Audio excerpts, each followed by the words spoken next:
Magandang araw. Binabati namin kayo buhat dito sa Bundok Isarog. Ito ang inyong lingkod, si Ping Bilyasa. Ngayon po ay tatalakayin natin ang tungkol sa kopra at kung paano ginagawa ito. Ang kopra ay tumutukoy sa laman ng niyog na pinatuyo sa araw o pinausukan. Ito ang nakakaing bahagi ng niyog. Para sa ating mga Pilipino, ang mga puno ng niyog ay kilala sa atin bilang puno ng buhay. Dahil lahat ng bahagi nito ay hindi nasasayang. Lahat ay may kagamitan. Ang bawat mahalagang bunga ng niyog ay ginagamit para sa iba't ibang layunin sa iba't ibang paraan. Ang bunga ng niyog ay binubuo ng 4 na bahagi. Ang balat, binubuo ng bunot. Ang bao ay ang kulay kaping bilog at manipis na kahoy na kinalalagyan ng laman at ng tubig. Ang laman ay ang nakakaing bahagi na kilala bilang masarap at siyang mahalagang bahagi ng niyog. Tubig ng niyog ay ang matamis na tubig na nasa loob ng niyog. Para sa karamihan, ang mga produktong niyog na ginagamit natin ngayon ay hango sa laman ng niyog. Ang produksyon ng niyog ay may mahalagang papel sa pambansang ekonomiya ng Pilipinas bilang pangalawang pinakamalaking pinanggalingan ng niyog sa mundo. At langis ng niyog bilang pangunahing sangkap sa mga pagkain, kosmetiko, paglilinis at mga produktong medikal. Uling, pinatuyong sapal na tawag ay desiccated coconut at ang virgin coconut oil.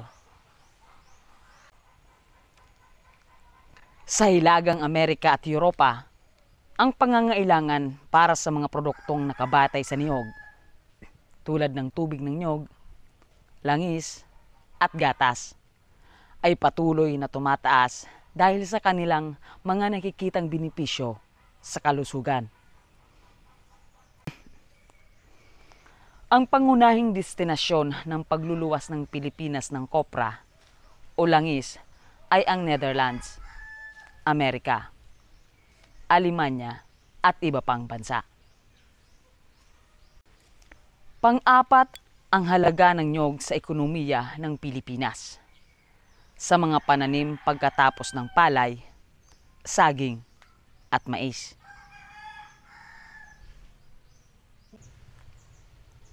Ito ay nakatanim sa mahigit kumulang 1/4 na kabuuang sukat ng lupain ng bansang ito na nakatuon sa agrikultura.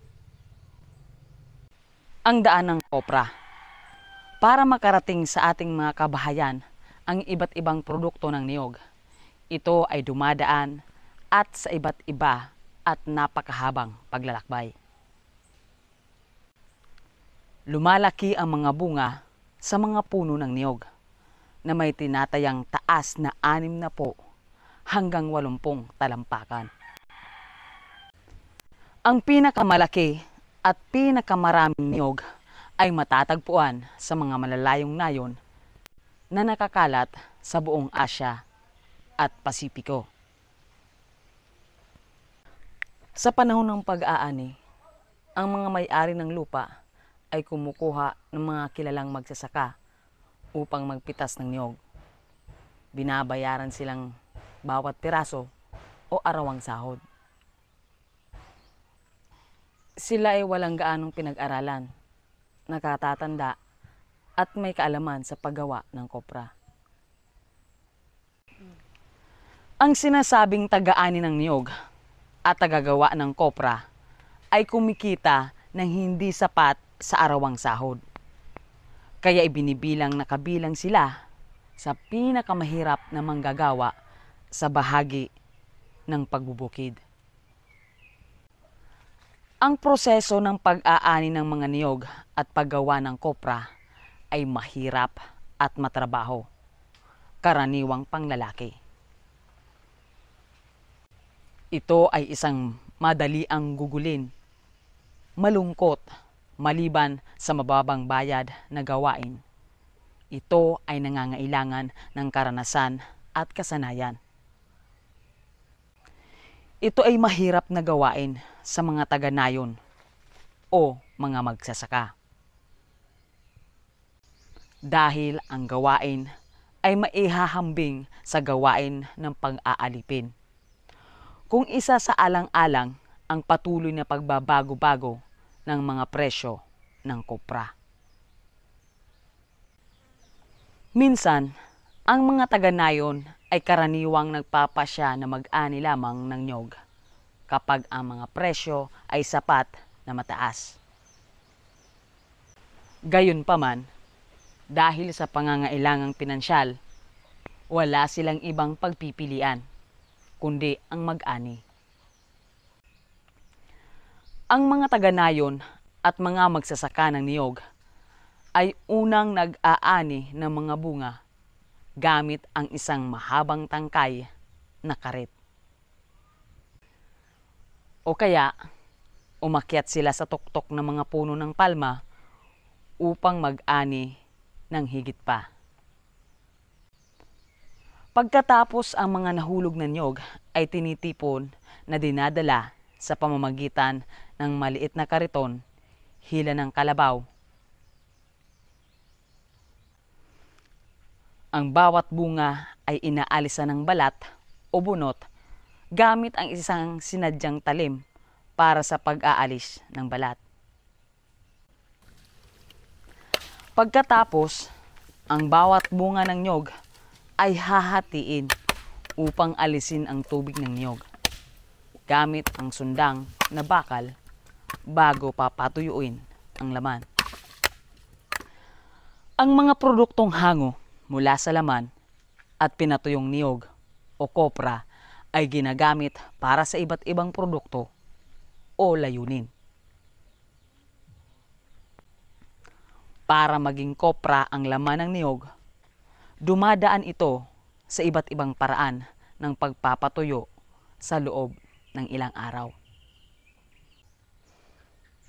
Matapos tanggalin ang bao, ang tubig ng niyog ay pinatutuyo hanggang tuluyang matuyo ang laman ng niyog.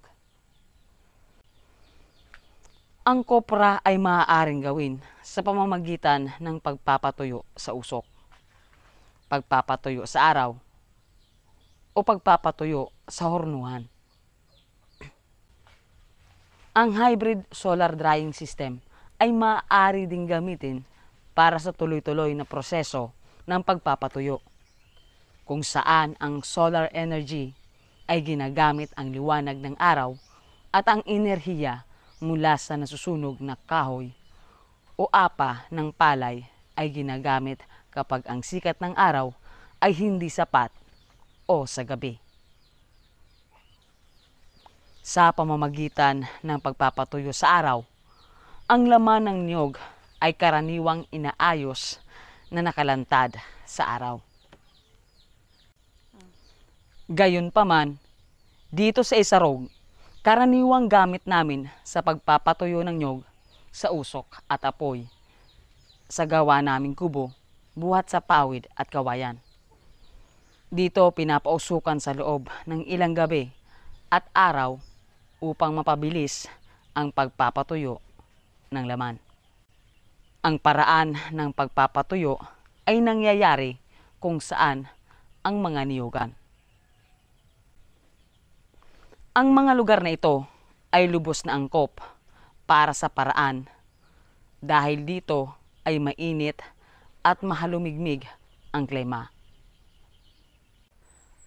Ang mga pangkaraniwang malagong niyog ay nananatiling isang mahusay na mapagkukunan ng kopra. Higit pa mula sa malalawak na niyogan ay dito din buhat ang maraming kopra. Anuman ang pinagmulan, Kapag ang kopra ay tuluyang natuyo at handa na, ito ay ilalagay sa mga sako, pagkatapos ay dinadala sa pinakamalapit na mga mangangalakal o bumibili ng kopra sa pamamagitan ng timbang bago ito dalhin sa industrial na mga gilingan ng langis para sa pagproseso o iluwas ng bansa. Ang kopra ay ibinibenta kada kilo at kailangan nating ng 5 hanggang 6 na piraso ng nyog upang makagawa ng 1 kilo ng kopra. At ang kopra ay tumatagal ng 6 hanggang 7 buwan. Upang makagawa ng 1 litro ng langis ng nyog, kinakailangan ng 2 kilo ng dinurog na pinatuyong kopra. Pagkatapos, hayaang manatili ng 24 oras bago ito ayusin sa lalagyan. Ang mga gilingan ng kopra ay kahalintulad sa mga gilingan ng pagdurog ng asukal. At ang paraan ay nananatiling halos katulad din sa mga gilingan ng asukal. Ano ang mga gamit ng kopra? Ang mantikilya mula sa kopra. Ang paraan ng anumang produkto buhat sa pinatuyong kopra ay nagsisimula sa pagigiling ng mga pinutol na tipak ng mga piraso ng kopra. Ang mantikilyang hango sa kopra ay samot-sari ang gamit sa iba't ibang yari ngayon. Halimbawa, ito ay kadalasang nagsisilbing kapalit ng mga produkto ng paggawaan ng gatas para sa paghuhurno at sa mga sariwang pagkain. Gayon din, naging malawak ang naging gamit nito sa paggawa ng iba't ibang produktong kosmetiko, gamit upang manatiling mukhang bata ang ating balat.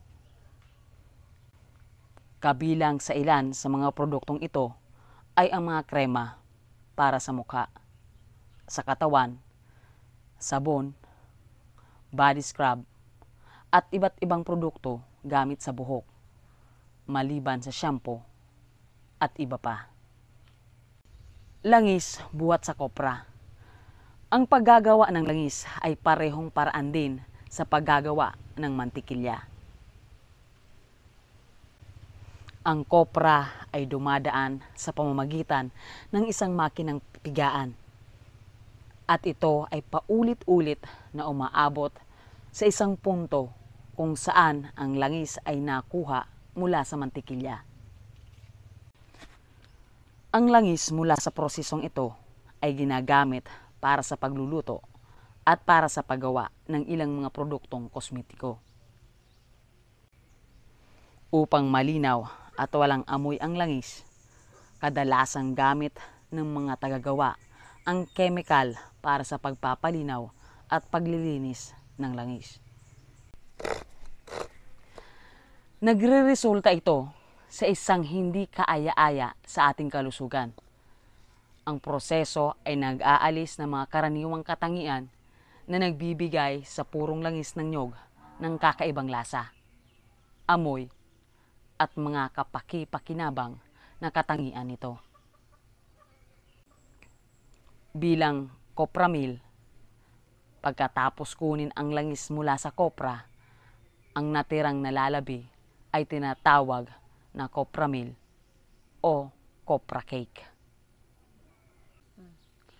Ang tira ng nyog na ito ay isang kapaki-pakinabang na produkto, kadalasang ginagamit bilang pagkain para sa mga alagang hayop. Tulad ng maraming iba pang uri ng nalalabi, ang nalalabi sa kopra ay nagsisilbing murang pagkain para sa mga alagang hayop. Ang tinatawag na copramil ay nagbibigay ng mapagkukunan ng mataas na kalidad ng protina para sa mga hayop, kabayo, baboy, tupa, usa, at isda. Halimbawa, ang copra meal ay siyang ang pangunahing hinahalong produkto sa pagkain ng kabayo dahil ito ay napatunayang nagpapabuti ng balat at kondisyon ng katawan at nagbibigay ng makintab na balat at buhok ng kabayo. Pinapadali din ng copra milling ang paglaki ng mga baboy at manok. Para sa mga isda, ang binabad na copra meal ay gamit bilang pangkaraniwang pagkain. Ang negosyo ng nyog ay saksi sa paglago sa mga nakaraang taon. Sa produksyon ng copra, kadalasang nararanasan ng mga mambubukid ang matinding hirap dahil sa malayong agwat mula sa niyugan hanggang sa kalsada. Agwat ng tanim na nyog. Ang mga mangkokopra, mababa at pabago-bagong presyo ng produkto ng nyog at ang matinding pagbabago ng panahon. Ang malakas na bagyo ay sadyang nakakasira ng bunga ng nyog. Ito ay napakalungkot na karanasan dahil 2 hanggang 3 taon bago bumalik sa dating pamumunga ang nyogan. Pay-Efren, kailan ka ba nagsimulang magtrabaho bilang isang tagagawa ng copra? Nagpagtrabaho pagkupra kang 1977.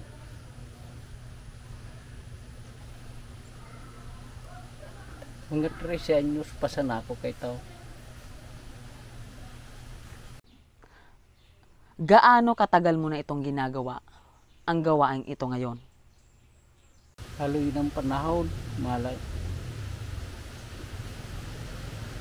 1977, malay. 62 na akong yan.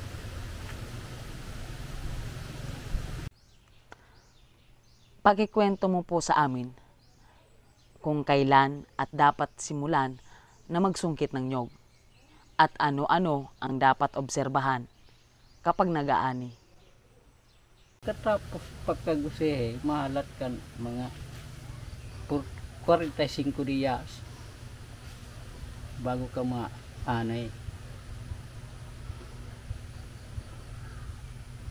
Anong magayon ganaani pag puon Mayo hanggang Agosto. Araw kaning bulan, paluya ang bunga kanyo. Nilat unpig sabi.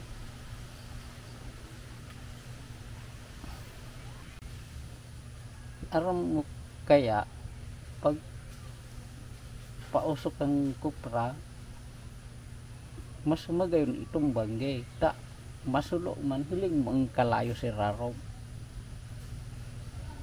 Ta madiklaw. Pero pag aldaw, dahil mahilig na naglaad si Rarong. Parating masulo.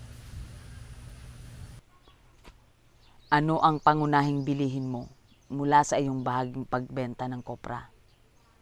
Gali ko timbangan, pakapawakal ko yung kupra, big-inot ko, yung bagas. Tapos, panira kung medyo sobraan pambakal. Tapos, pagabot ng harong, may tada man, bayadan ko ito magkatarabang sa pag trabaho. Kaday ko may inyong susulog abos. Ano ang payo mo sa iyong mga anak ngayong ikaw ay tumatanda na? Susundan ba nila ang iyong mga yapak bilang isang mangkokopra?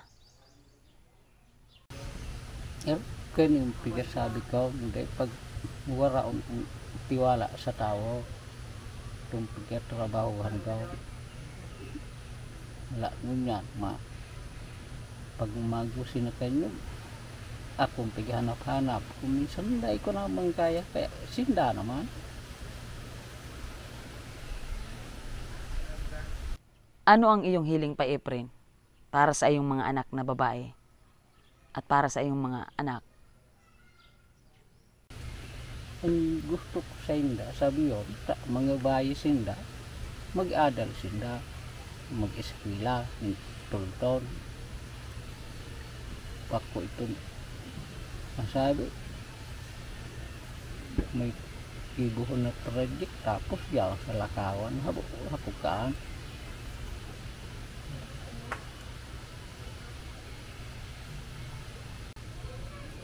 Katapos sinda pag-eskwela, taday manindakayan arka ng trabaho. Yung masarang pihagat ko sa inda. Yan po si Pay Efren bilang isang mangungopra.